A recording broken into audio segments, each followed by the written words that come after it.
حضرت عمر بن عبد العزیز رضی اللہ تعالیٰ عنہ کہ پوری اسلامی سلطنت کے بادشاہ تھے، لیکن اتنی ذمہ داریوں کے باوجود بھی اپنی اولاد سے غافل نہیں تھے۔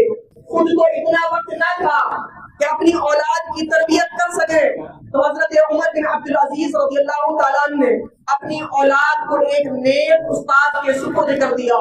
لیکن نیک استاد کے سپرد کرنے کے بعد ایسا نہیں کہ خود غافل ہو گئے ہوں، اپنے بچوں کی فکر نہ کرتے ہوں، اس کے بعد بھی خط لکھ کر استاد کے پاس بھیجتے رہتے تھے۔ ایک خط جو حضرت عمر بن عبد العزیز رضی اللہ تعالیٰ عنہ نے اپنے بچوں کے استاد کے لیے لکھا تھا، حضرت عمر بن عبد العزیز رضی اللہ تعالیٰ عنہ نے اپنے بچوں کے استاد سے کہا کہ ان بچوں کے ساتھ سختی کے ساتھ پیش آنا، اور وجہ بھی بیان کرتے ہیں۔ وجہ یہ ہے کہ اگر تم ان کے ساتھ سختی سے پیش آئے تو ان کے ساتھ جو سختی ہوگی وہی ان کو آگے بڑھائے گی، اور اگر ان کے ساتھ نرمی کی گئی تو یہ کبھی بھی آگے نہ بڑھ سکیں گے۔ بچوں کے اوپر سختی کرنا ضروری ہے، اگر ان کے اوپر سختی نہ کی گئی تو یہ تو خود اپنے انجام سے ناواقف ہوا کرتے ہیں، ان کو اپنے انجام کی فکر نہیں ہوتی۔ جن کو انجام کی فکر ہوتی ہے، اگر انہوں نے بھی فکر نہ کی تو یہ بچے کبھی بھی درست راہ پر نہیں چل سکیں گے۔ دوسری نصیحت جو حضرت عمر بن عبد العزیز رضی اللہ تعالیٰ عنہ نے اپنے بچوں کے لیے کی تھی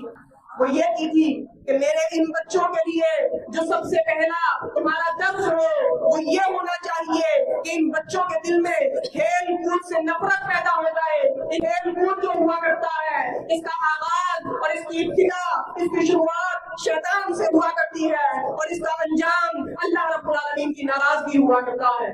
شیطان بچوں کو پہلے کھیل کود کی طرف لاتا ہے اور اس کے بعد گناہوں کی طرف لے جاتا ہے۔ اسی کھیل کود میں آ کر بچے گالی گلوچ کرتے ہوئے نظر آتے ہیں، اسی کھیل کود میں آ کر بچے آپس میں لڑائی جھگڑا کرتے ہوئے نظر آتے ہیں، اسی کھیل کود میں مصروف ہو کر بچے نمازوں سے غافل ہوتے ہوئے نظر آتے ہیں۔ سب سے آخری نصیحت وہ یہ تھی کہ میرے بچوں کا جو آغاز کریں، سبق جو پڑھائیں وہ قرآن کریم سے پڑھائیں، اور قرآن کریم سے پڑھانے کے ساتھ ساتھ ان کی قرأت مضبوط کرائیں۔ عزیزان گرامی، اس چیز پر بھی ہم لوگ بہت بے توجہ ہوتے چلے جا رہے ہیں۔ ہمارے بچوں کو ایک تو ہم درست طریقے سے قرآن پڑھاتے نہیں، اور اگر پڑھائیں بھی تو اس کی قرأت کی فکر نہیں ہوتی، جس کا انجام یہ ہوتا ہے کہ بچے اگر قرآن پڑھ بھی لیں تو وہ ایسا پڑھتے ہیں کہ قرآن کریم درست نہیں ہوتا، پھر ان کی نہ نمازیں درست ہوتی ہیں نہ دیگر عبادات درست ہوتی ہیں۔